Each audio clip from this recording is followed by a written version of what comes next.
Some men pitch with command. Some men pitch with speed. One man pitched with fear. He didn't seek to merely defeat you. He sought to break you. When he took the mound, the game stopped being a sport and became life or death. Imagine stepping up to the plate and thinking he'd bean you because you fouled a pitch off. He'd bean you for hitting a line drive. He'd bean you for standing too close to the plate. He'd bean you for taking too long to get in the box. If he aimed at you and you ducked, you better believe another one was coming for you. But here's the truth. Even accounting for his era and workload, he wasn't reckless with hit batters. The fear came from intent, not volume. That man was Bob Gibson. Gibson's aura wasn't just intimidation, it was inevitability. It was the feeling that the universe itself had contracted into one man, and he didn't care about you. When he stood on the mound, the air shifted. Not in a dramatic, showy way, no smoke or flash, just gravity. Looking at him standing on the mound was like looking at death incarnate. It made you tense, made your muscles tighten without your consent. Your eyes wanted to look away, but you couldn't. You never knew what he was going to do next, but you knew it was going to hurt if you guessed wrong.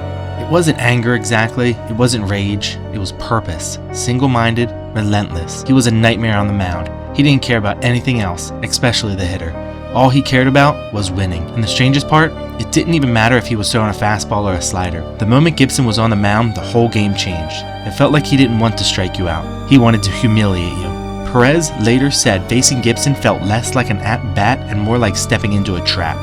Hitters weren't just scared, they were helpless. He was throwing fastballs that scouts believed touched the mid-90s and sliders that disappeared off the plate. The league tried to fight back. They even changed the rules. But the truth? Nothing slowed him down. Bob didn't come from privilege. He came from scarcity. Illness, survival, and he never wasted a second explaining himself. As a kid, he battled rickets and respiratory disease, illnesses that came in hand with poverty, something his family knew all too well. By high school, he was unstoppable. Baseball, basketball, track, he dominated them all. His reputation was never about violence. It was about intensity. Even as a teenager, he didn't show fear. He didn't show weakness. He carried himself like he had seen more than most kids his age. Bob wasn't a kid who goofed off. He was serious, relentless, and intolerant of excuses from himself or anyone else. He wasn't naturally mean. He wasn't a bully. But growing up with a widowed mother and 6 older siblings had already taught him how to survive. A scholarship took him to college where he majored in sociology.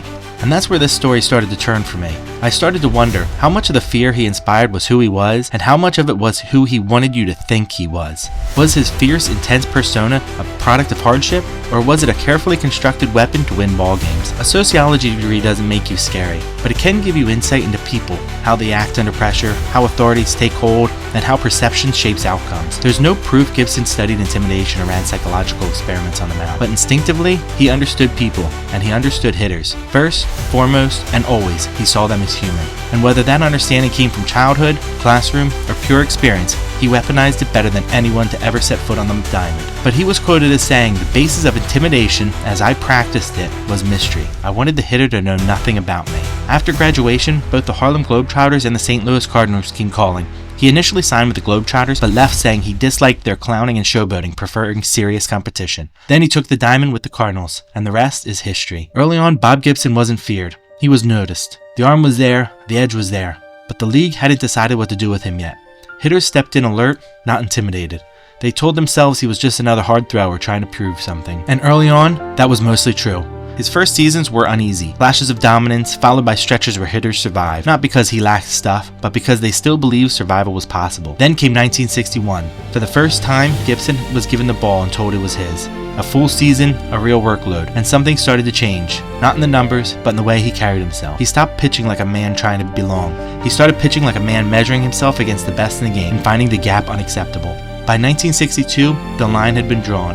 Gibson wasn't overpowering the league. He wasn't chasing headlines, he was grinding through innings, learning something hitters didn't yet understand. You could beat someone's stuff and still lose. You could outpitch a lineup and still watch them breathe easy afterwards, and Gibson hated that. He wasn't wired to be solid. He wasn't built to be respectable. Respect didn't matter. Results did. 1962 taught him that talent without absolute control still leaves room for hope, and hope was something he decided hitters shouldn't have. From there, everything tightened. The tempo slowed, the stare hardened. He stopped tolerating his own mistakes. He wasn't trying to survive lineups anymore.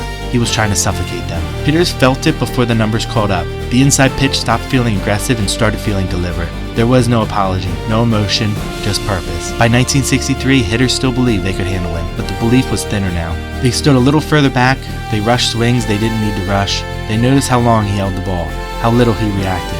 They didn't fear him yet, but they were uncomfortable. And in baseball, discomfort is the warning sign, because fear doesn't arrive all at once. It starts when hitters realize the man on the mound is no longer trying to beat them. He's trying to take something from them. Then came 1964, October. The biggest stage in baseball didn't soften Bob Gibson. It hardened him. Pressure didn't expose cracks. It sharpened his focus. He pitched through pain. He finished games. And when the moment demanded mercy, he offered none. He threw 3 complete games in that World Series, 27 innings in 8 days. That's how you know Bob Gibson wasn't human. That's when the fear began. Not panic, not terror, something colder. The realization that this man got better when everything was on the line. From that point on, the league knew his name. And more importantly, they knew his rules. By 1965 and 1966, hitters weren't just facing Bob Gibson. They were adapting to him. Don't crowd the plate. Don't admire a hit. Don't show confidence. Because he remembered everything. By 1967, fear showed up before the first pitch. Confidence leaked away in the on-deck circle. And then came 1968. That was when fear stopped being personal and became institutional. Bob Gibson didn't just dominate hitters, he dominated the game itself. Because by then, the truth was undeniable. Hitters noticed Bob Gibson in the early 60s. They feared him after 1964. And by 1968, baseball was scared of him. You see, 1968 was nicknamed the year of the pitcher, and Bob Gibson was that pitcher. 1968 wasn't just a great season. From the very first pitch, baseball felt wrong. Not broken, not unfair, just tilted. Bob Gibson took the mound that year like a man who had solved the game and decided not to explain the solution to anyone else. Hitters came in with plans, they left with excuses. By the end of the season, Gibson had thrown 304 innings, 28 complete games, 13 shutouts. He wasn't just beating teams, he was finishing them. His ERA settled at 1.12, not in the dead ball century, not in some half-remembered era of shadows and myths. In modern baseball, every 5th day, lineups walked into the same nightmare, the same glare, the same inner half fastball that felt like a threat even when it was a strike. Batters didn't dig in anymore, they hovered, because Gibson owned the strike zone and the space around it. If you crowded him, he moved you. If you stared him down, he remembered. If you got comfortable, that was your mistake. He struck out 268 hitters, but the strikeouts weren't the point. The point was control. Tempo, fear, silence. Games moved faster when he pitched. Not because he rushed, but because no one wanted to be in the box longer than they had to. Then came October, the World Series. Game 1. Bob Gibson struck out 17 batters, a World Series record that still stands. He won 2 games that series, pitched on short rests, took the ball whenever it was needed, and yet, Game 7 slipped away. The Cardinals lost. And somehow, that made the season even more terrifying, because even in defeat, nothing about Gibson cracked. By the end of the year, baseball had no choice but to admit what had happened. Bob Gibson won the Cy Young, he won the MVP, he won a Gold Glove, and then the league panicked. They implemented what became known as the Bob Gibson rules. They lowered the mound from 15 inches to 10. The strike zone was squeezed, no longer shoulder to knee, but armpits to the top of the knees. Not because hitters complained, because the game itself couldn't survive another season like that. 1968 wasn't dominance, it was suffocation. Bob Gibson didn't just defeat hitters, he removed hope from the equation entirely. And when baseball changed the rules, it was an admission that for one season, he had bent the sport too far in his direction, and everyone felt it. His career continued over 17 years, and at the end he threw 3,884.1 innings. Batters hit just .228 against him, 56 shutout games. Do I think Bob Gibson was a truly terrifying man, or was it a carefully constructed reputation created to help him dominate the game he loved? I found 2 accounts of Bob Gibson fighting. Gibson wrote that he ended up in the Reds' dugout fighting Rose, Helms, and Perez after a brawl that started on the field when he threw at Perez's head to brush him back. Helms said that Gibson bruised his jaw and chipped his tooth. Don's face was cut, Dave had a bruised jaw, and Rose ended up with his shirt torn, although it doesn't say Gibson did any of these. Bob? He ended up with a jammed right thumb. Later, Pete Rose is quoted as saying, "You know, if Bob Gibson throws one high and tight to me, I'm just going to look at him and go like this. I'm not going to yell at him, because he'll whip my ass if I yell at him." According to police reports, Miguel Sanchez cut off Bob Gibson while he was driving one day in 2002. Bob Gibson followed him 10 miles to a gas station. Sanchez and Gibson got into a fight. Sanchez ended up with a black eye and required 6 stitches. Gibson had no reported injuries.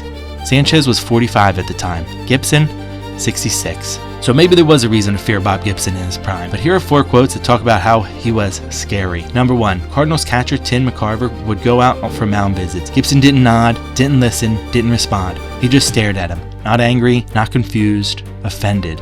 Opposing hitters noticed that too. If the catcher wasn't calling the game, who was? And that answer scares you. Hank Aaron famously advised rookie Dusty Baker on how to face Gibson, saying things like, "Don't dig in against Bob Gibson. He'll knock you down. He doesn't like it. If he hits you, don't charge the mound because he's a Gold Glove boxer. I can't find any reports that Bob Gibson ever boxed, let alone was a Gold Glove boxer. Maybe he didn't mean it literally, but that type of hyperbole is exactly what you want when you're cultivating an image. This part I quote from Bob directly. I got a lot of mileage out of looking angry. Sometimes it wasn't intentional, like when I was squinting in for the signs and the batters thought I was glorying at them. He later admitted the staring in for the pitches started because he had poor eyesight and had trouble seeing the signs from the catcher. Another quote from Bob, "The fact is, I was deliberately unfriendly to the opposition. I wouldn't even say hello to hitters or the other teams.